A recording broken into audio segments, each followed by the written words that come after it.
नमस्कार, वेलकम। आज मैं आपके सामने बहुत ही सुंदर वास्तुशास्त्र के अनुसार एक निर्मित प्लान लेकर आया हूँ। आइए इस प्लान के विषय में एक एक करके सभी चीज़ों को जानते हैं कि किस प्रकार से वास्तु एडजस्ट किया जाता है या इस प्लान में किया गया है। ये प्लान जो है आपका निर्मित है, ये उत्तर मुखी है। ये नॉर्थ फेस आप देख रहे हैं, ये उत्तर दिशा की ओर इसका मुख है। ये इसमें दक्षिण दिशा है, ये इसका ईस्ट है, पूरब दिशा है, ये पश्चिम दिशा है। वास्तु का जो रूल है वो रूल कहता है कि जब भी आप अपना घर बनाते हैं, यदि आपके पास सरप्लस एरिया हो, कहने का अर्थ है कंस्ट्रक्टेड एरिया, जैसे ये कंस्ट्रक्टेड एरिया है, इससे अधिक जगह हो तो आपको पूर्व दिशा में अधिक जगह छोड़नी चाहिए, खुली जगह, और उसके बाद उत्तर दिशा में खुली जगह छोड़नी चाहिए। तत्पश्चात पश्चिम में, दक्षिण में यदि जगह हो तो छोड़े, और ना हो तो आप नहीं भी छोड़ सकते हैं। ये आपकी रिक्वायरमेंट और प्लान के कंस्ट्रक्शन पर निर्भर करता है। इन सभी के चीज़ के बाद आपको सर्वप्रथम जल की व्यवस्था देख लेनी है। नॉर्थ और ईस्ट के कॉर्नर वाले एरिया में कहीं भी, ये आपका उत्तर का क्षेत्र है, ये पूरब का, ये आता है इसका कॉर्नर एरिया, आप इस स्थान पर जल की व्यवस्था या इस स्थान पर जल की व्यवस्था कर सकते हैं। नेक्स्ट पॉइंट की बात आते हैं। अब आता है घर का मुख्य द्वार। ये उत्तर मुखी घर है, इसमें दो मुख्य द्वार दिए गए। एक तो ये फ्रंट, यहाँ से एंट्री है। जैसे ही इससे एंट्री आते हैं तो सामने में एक बरामदा दिया गया है। ये 5 फीट और ये 15 फीट, 5 बाई 15 में एक बड़ा साइज का एक बरामदा दिया गया है। इस बरामदे के बाद जैसे अंदर आते हैं तो आप यहाँ इस हॉल में चले आते हैं। इस हॉल से सारी चीज़ें कनेक्ट है।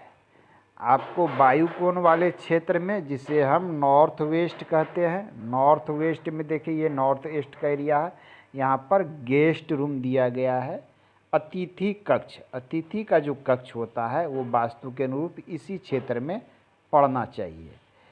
इस कक्ष की हम लंबाई चौड़ाई की बात कर लेते हैं, 9 बाई 13 में ये लंबाई चौड़ाई में रखी गई है।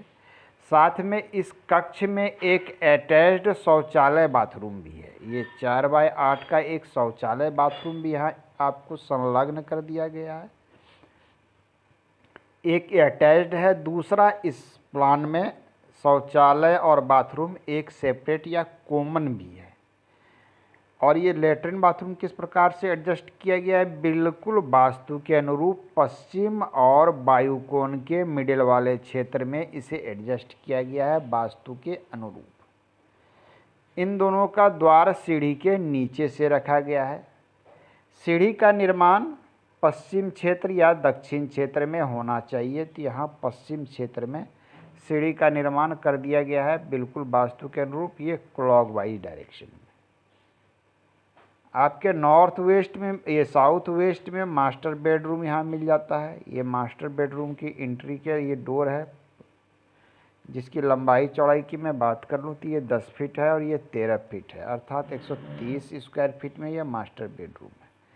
इसी से लगा हुआ एक ये स्टोर रूम दिया गया। ये चाहे तो आप स्टोर रूम बना लें या फिर इच्छा होती इसे टॉयलेट बाथरूम में भी एक कॉमन कन्वर्ट किया जा सकता है, या फिर इसे ड्रेसिंग रूम के रूप में भी आप यूज कर सकते हैं, इसके साथ में संलग्न करके इसी कक्ष के साथ में इसे यूज किया जा सकता है। जैसे आपने इसमें संलग्न कर दिया तो ये शौचालय बाथरूम या ड्रेसिंग कक्ष के रूप में यूज आ सकता है। अग्निकोण वाले क्षेत्र में इसमें किचन की व्यवस्था की गई है। ये 8 बाई 10 में एक रसोई है, बिल्कुल अग्नि के क्षेत्र में। आपके लिव डाइनिंग एरिया बनाया गया है पूर्वी क्षेत्र में, और पूर्वी क्षेत्र में एक डोर दिया गया है पूरब की ओर, अर्थात इस घर में 2 दरवाजे हैं बाहर निकलने के, ये दिए गए हैं।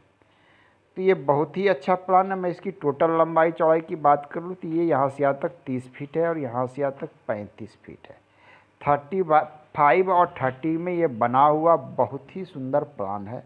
बात कर ले टोटल एरिया की तो ये 1050 वर्ग फीट के आसपास में निर्मित है। टोटल 1050 स्क्वायर फीट में आपको इसमें मिल जाता है टोटल 3 रूम।